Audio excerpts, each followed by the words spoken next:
शिवशक्ति धाम दासना के पीठाधीश्वर श्री श्री पंचदशनम जूना अखाड़े के महामंडलेश्वर यति नरसिंहानंद गिरी जी ने भारतीय जनता पार्टी के शीर्ष नेतृत्व से लोनी प्रकरण में हस्तक्षेप करने की अपील की है। उन्होंने एक वीडियो संदेश जारी कर बीजेपी के राष्ट्रीय अध्यक्ष जेपी नड्डा, उत्तर प्रदेश अध्यक्ष भूपेंद्र चौधरी और पश्चिमी उत्तर प्रदेश अध्यक्ष सत्येंद्र सिसोदिया से न्याय के पक्ष में खड़े होने का आग्रह किया है। महामंडलेश्वर यति नरसिंहानंद गिरी ने अपने संदेश में कहा है कि यदि पार्टी के भीतर गुटबाजी इसी तरह चलती रही और नेतृत्व ने समय रहते कदम नहीं उठाया तो इसका खामियाजा पूरे संगठन और करोड़ों भाजपा समर्थकों को भुगतना पड़ सकता है। उन्होंने ये भी कहा कि आज हिंदू समाज के मन में एक सवाल उठ रहा है कि जिनके मंचों पर रामचरितमानस का अपमान होता है वे खुद को राम भक्त कैसे कह सकते हैं, और जो अपनी ही पार्टी के विधायक को पुलिस से नहीं बचा पा रहे हैं वे आम जनता की सुरक्षा कैसे सुनिश्चित करेंगे। महामंडलेश्वर ने तीनों भाजपा अध्यक्षों से इस मामले में त्वरित कार्रवाई करने और पार्टी की गिरती साख को बचाने के लिए ठोस कदम उठाने की अपील की है। उन्होंने स्पष्ट किया कि यदि इस तरह की घटनाओं पर ध्यान नहीं दिया गया तो आगामी चुनावों में हिंदू जनता का भरोसा भाजपा से उठ सकता है, जिससे पार्टी को बड़ा नुकसान हो सकता है।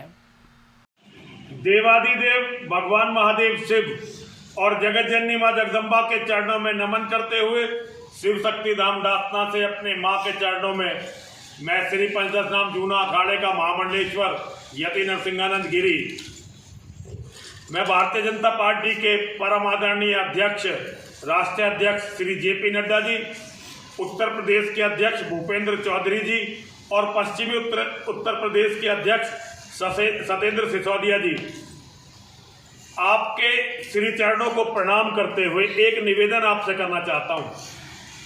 आपकी ये जो राजनीतिक पार्टी है भारतीय जनता पार्टी, ये एक पार्टी नहीं थी, ये एक धार्मिक आंदोलन था। ये करोड़ों हिंदुओं की एक आशा की किरण थी। करोड़ों हिंदू जो इस्लाम के जिहाद से परेशान थे, इस्लाम के जिहाद से पीड़ित थे, उनकी ये आशा की किरण थी कि आप लोग उनकी रक्षा करोगे। हिंदुओं ने हर तरह से आपका साथ दिया। आप लोगों ने भगवान राम के नाम की शरण ली, राम मंदिर का सहारा लिया और राजनीति की उन ऊंचाइयों को छुआ जिसे कोई राजनीतिक दल आपसे पहले छू नहीं पाया। पूरे विश्व के सबसे बड़े लोकतांत्रिक देश के आप राजा बने। आज यहां आपकी आबाद अखंड सत्ता है, लेकिन आपको कभी ये नहीं लगता कि अगर ये सत्ता आपके हाथ से ना रहे तो आप तो हर तरह से सक्षम है, आपका तो कुछ बिगड़ने वाला नहीं है। लेकिन करोड़ों ऐसे लोग जिन्होंने आपकी सत्ता लाने के लिए, आपको राज दिलवाने के लिए अपना खून और पसीना लगा दिया। करोड़ों हिंदू जो आपके भरोसे बैठे हुए हैं कि आप उनकी रक्षा करेंगे। करोड़ों मेरी माताएं, मेरी बहनें, जिनका को नोचने के लिए इस्लाम के जिहादी अपने घरों में बैठे हैं तैयार कि आपकी सत्ता हटे और वो सारी इन बहन बेटियों को नोचे। लेकिन आप लोग पता नहीं किस कल्पना लोक में आप रहते हो। मैं एक बूढ़ा सन्यासी पश्चिमी उत्तर प्रदेश का रहने वाला हूं। यूं तो मुझे आपसे कुछ भी कहने का अधिकार नहीं है, क्योंकि मेरा आप लोगों में कोई खास विश्वास नहीं है।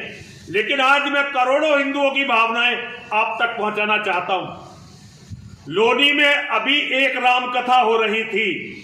रामकथा करवाने वाला लोनी का आपकी पार्टी भारतीय जनता पार्टी का 2 बार का विधायक नंदकिशोर गुर्जर और पश्चिमी उत्तर प्रदेश का सबसे मजबूत विधायक जो अपने लोगों के लिए खड़ा होने का दम रखता था, गौ माता के लिए लड़ने का दम रखता था, मंदिरों के लिए लड़ने का दम रखता था, वो रामकथा करवा रहा था। रामकथा से पहले जैसे सारी दुनिया जानती है, केवल आपके पुलिस अधिकारियों को छोड़कर, कि कलश यात्रा होती है। कलश यात्रा रोकने का पुलिस ने प्रयास किया, जिस कलश यात्रा में 90% महिलाएं थी, केवल नाममात्र के पुरुष थे। कलश यात्रा को रोकने का प्रयास किया और रामचरितमानस का भीषण अपमान किया। जिन अधिकारियों के आदेश पर पुलिस ने यह कार्य किया, वो पूरी ताकत के साथ आज जनता की छाती पर मूंग डाल रहे हैं और विधायक जिसने रामचरितमानस के अपमान को रोकने के लिए अपने प्राण तक संकट में डाल दिए, फटे कुर्ते में घूम रहा है। आज दुनिया इस तमाशे को देख रही है कि कैसे एक विधायक अकेला घूम रहा है। गाजियाबाद का सांसद भारतीय जनता पार्टी का, गाजियाबाद के सारे विधायक भारतीय जनता पार्टी के, गाजियाबाद की मेयर भारतीय जनता पार्टी की, गाजियाबाद का जिला परिषद का अध्यक्ष भारतीय जनता पार्टी, बल्कि जिला महिला है एक, वो भारतीय जनता पार्टी की। सारे पद आपके हाथ में। आपके विधायक की ये दुर्गति और रामचरितमानस का अपमान करने वाले बिल्कुल निश्चित होकर घूम रहे हैं। और मुझ जैसे सन्यासी, क्योंकि मैं बोल पड़ा नंद किशोर गुर्जर के पक्ष में और रामचरितमानस के भीषण अपवाद के विरुद्ध में, तो मेरी हत्या की साजिश रचने के लिए बिल्कुल आराम से बैठे हुए हैं। इस्लाम के जिहादियों से हाथ मिलाकर मेरी हत्या की पूरी योजना बना रहे हैं। आपकी ये आपकी पार्टी, मुझे नहीं पता ये क्या गुटबाजी है, किस गुटबाजी में रामचरितमानस का अपमान हुआ और किस गुटबाजी के कारण नंद किशोर गुर्जर आज फटे कपड़ों में घूम रहे हैं बिना कुछ खाए पिए। लेकिन मैं इतना जानता हूं, वेदों के बाद रामचरितमानस सनातन धर्म का सबसे सर्वोच्च ग्रंथ है। रामायण, राम की कथा। और नंद किशोर गुर्जर उस दिन से उन्होंने अन्न ग्रहण नहीं किया है, क्योंकि उनका भी भीषण अपमान हुआ है और जनता इस तमाशे को देख रही है। नड्डा जी कुछ करिए, भूपेंद्र चौधरी जी कुछ करिए, सत्येंद्र सिसोदिया जी कुछ करिए, और कुछ नहीं कर सकते तो अपने सांसदों और विधायकों को निर्देश दीजिए। कुछ ना भी कर सके तो सांकेतिक विरोध तो दर्ज करवा दे कम से कम इस भीषण कांड के विरोध में, वरना जनता पे से आपका विश्वास उठ जाएगा। और एक बार जनता पे से इस बार आपका विश्वास उठा, आप ये समझ लीजिए आपकी पार्टी कभी भी दोबारा सत्ता में नहीं आएगी, क्योंकि इस्लाम का राज आने वाला है।